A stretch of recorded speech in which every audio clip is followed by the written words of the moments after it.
Another thing that starts to be visible is the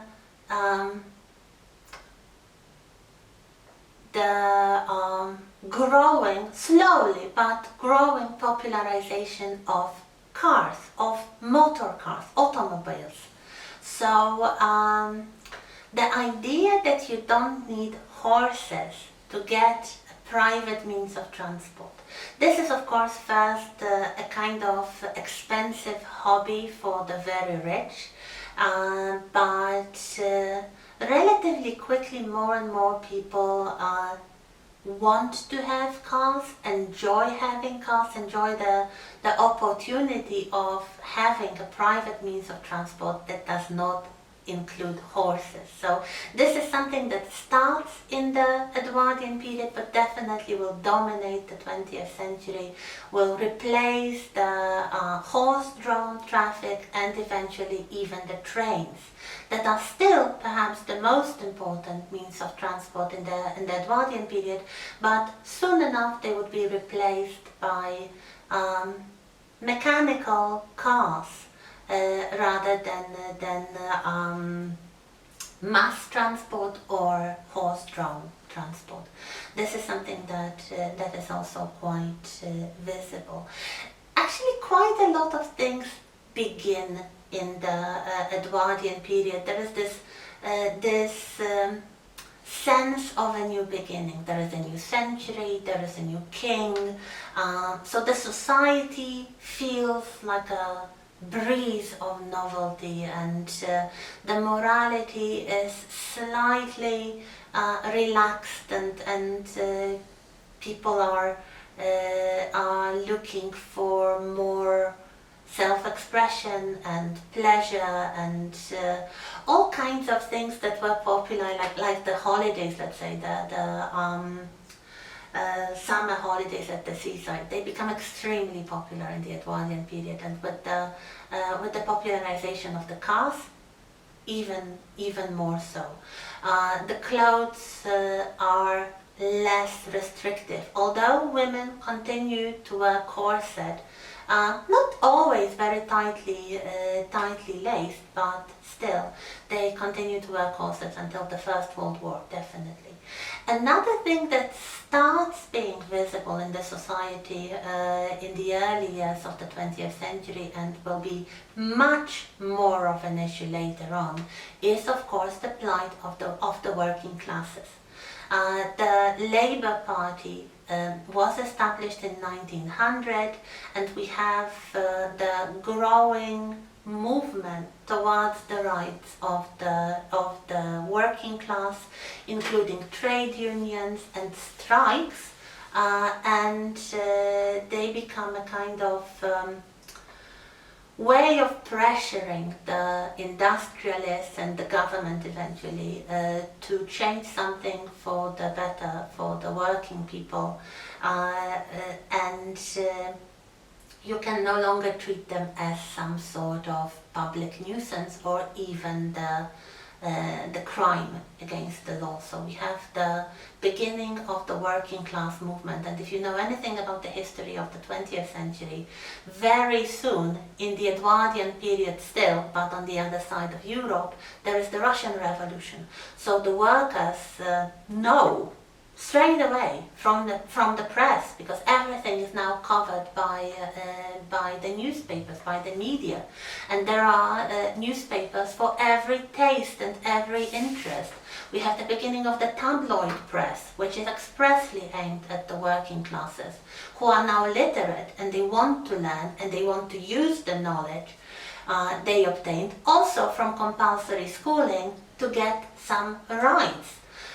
So the workers in Britain and everywhere in Europe know about the Russian Revolution, and there is a similar situation to what you may recall from the very beginning of the long 19th century, the situation with the French Revolution, when there are some intellectuals who are absolutely thrilled with the revolution, and they expect it to bring a lot of positive changes for everybody.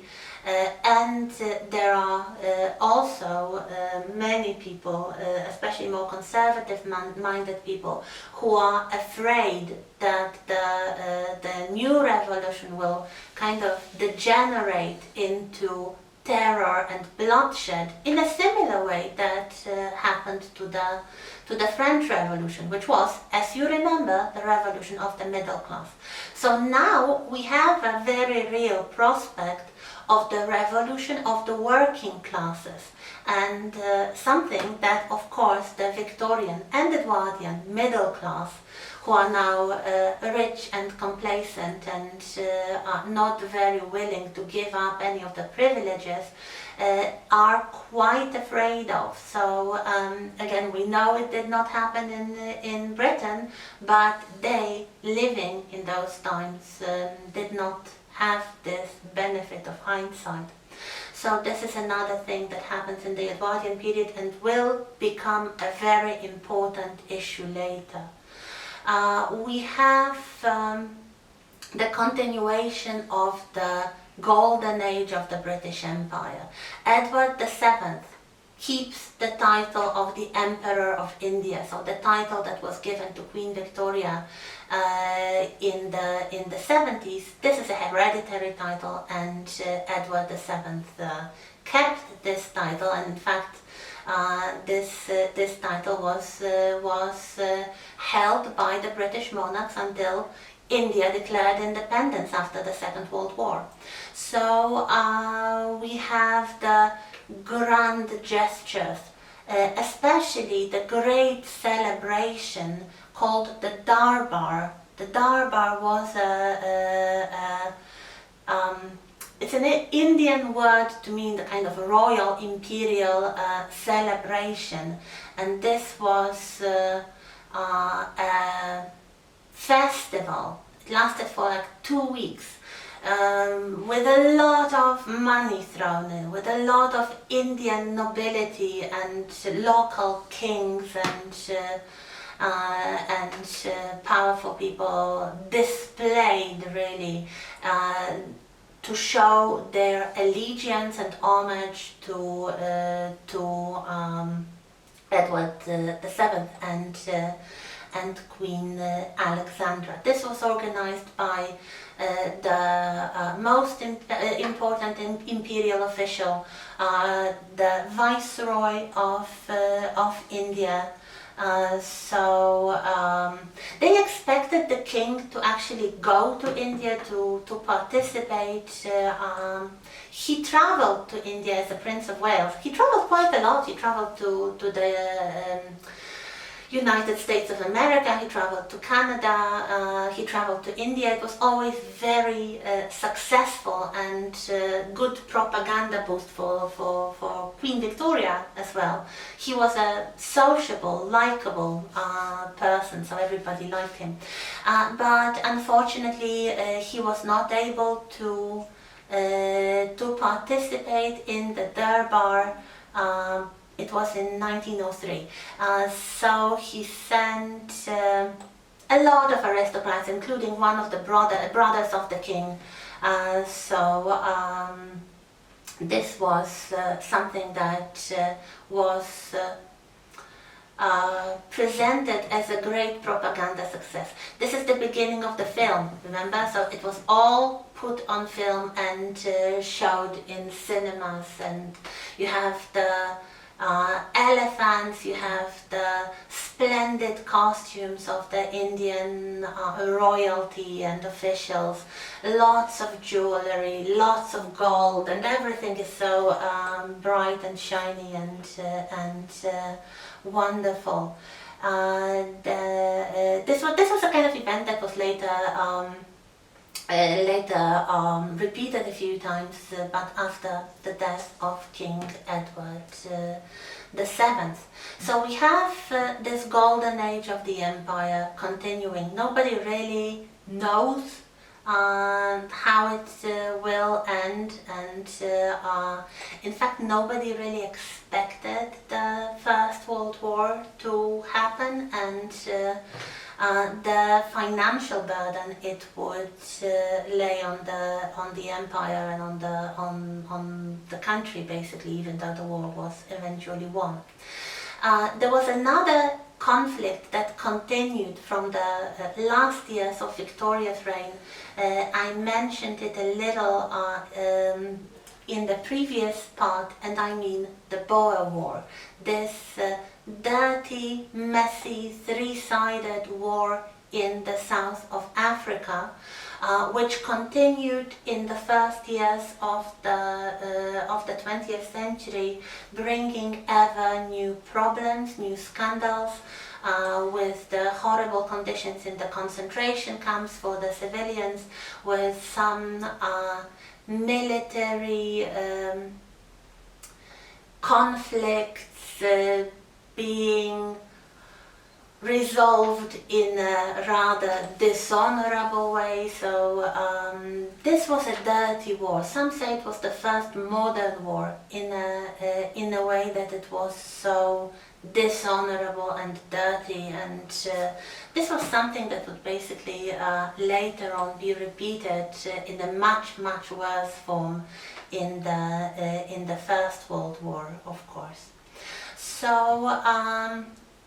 So we have these problems, the problems with the women, the problems with the workers, the tensions and brewing conflicts with other European powers, especially Germany. Germany was the newest arrival. The unification of Germany only happened in the 1870s. And Germany was a country that really invested a lot in technologies, and especially in military technology. They have just won the war against France. There was the Franco-Prussian War, and Prussia and later Germany became very successful, and they were yearning for importance, for the colonies. They took part in the scramble for Africa.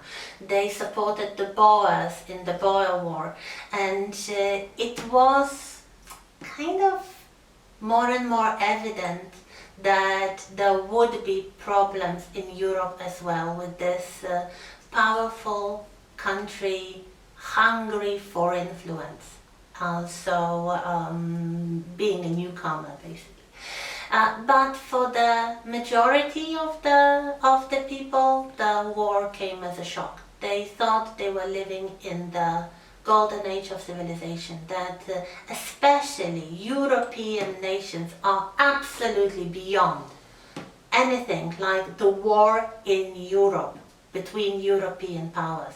They thought, well, there have been always some sort of little wars somewhere in the colonies, usually with the natives who tried to break free, but they weren't serious. They didn't even engage a lot of attention and resources from Britain, unlike, of course, the First World War, in which they had to just go all out and first of all convince people, men, to join the army. One interesting thing is that in the First World War, first of all, women did not take part in combat. They could be nurses, they could be in some auxiliary stuff, but they did not take part in combat. And Britain, unlike European countries, unlike Germany or France, they did not have conscription. So the soldiers were voluntary. So what you needed to do was to convince the soldiers, convince the men to become soldiers, to join the army. And if we look at popular culture of the Edwardian period, late Edwardian period, there is a lot of patriotism, there is a lot of this kind of jingoism, if you remember from last week. So this kind of boastful tone that the English are the best and they need to bring law and order everywhere where it's necessary. Popular theatre and the music hall really take a very strong part in this, and they are used for political propaganda, and it is effective. Men join the army in their droves. So basically,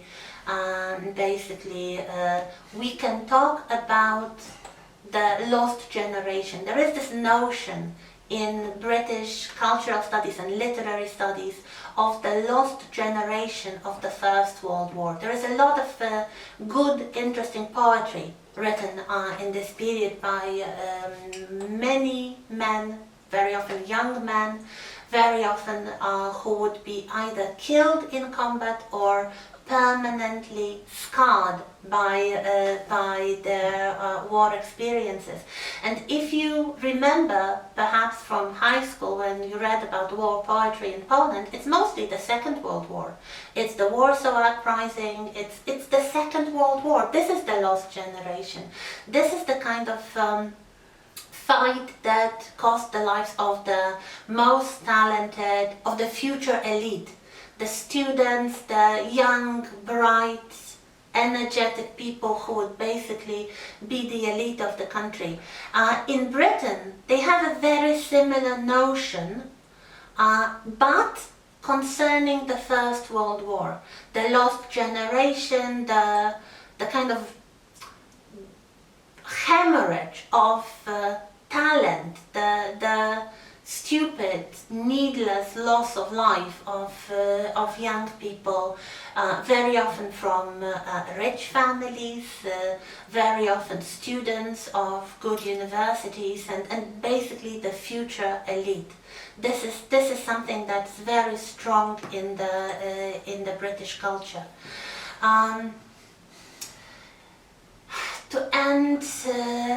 To end this discussion, perhaps a little bit about the royalty again. So Edward VII died in 1910 of cancer related to his heavy smoking. The normal situation would be that his eldest son would take the throne, and this was impossible because the eldest son, also called Edward or Eddie in the family, was already dead. Still, when Queen Victoria was alive, when King Edward was still the Prince of Wales, his eldest son, who was a young man in his 20s, caught a chill or possibly flu, and within a few weeks he was dead. This is the story about, there are a lot of conspiracy theories about the death of Prince Eddie. Some say he was murdered by the royal family on the express orders of Queen Victoria herself because he was Jack the Ripper, murdering women. So that's a story that's a kind of a rumor that if you're interested in the crimes of Jack the Ripper and you watch some films or read some books retelling this story, you have this royal conspiracy, and this is something that's connected with this eldest son of the Prince of Wales. So the next in line, the second in line after the Prince of Wales. So when he died, his younger brother George became the next in line, and in 1910, after the death of his father, he took the throne as George V. He would be the king to lead Britain into the Second World War. He actually inherited one more thing after his brother. He inherited the fiancée. Prince Eddie was betrothed to a lady called Princess Mary. And this Princess Mary was then handed over to Prince George and would later become Queen Mary, the grandmother of the current queen, of Queen Elizabeth II.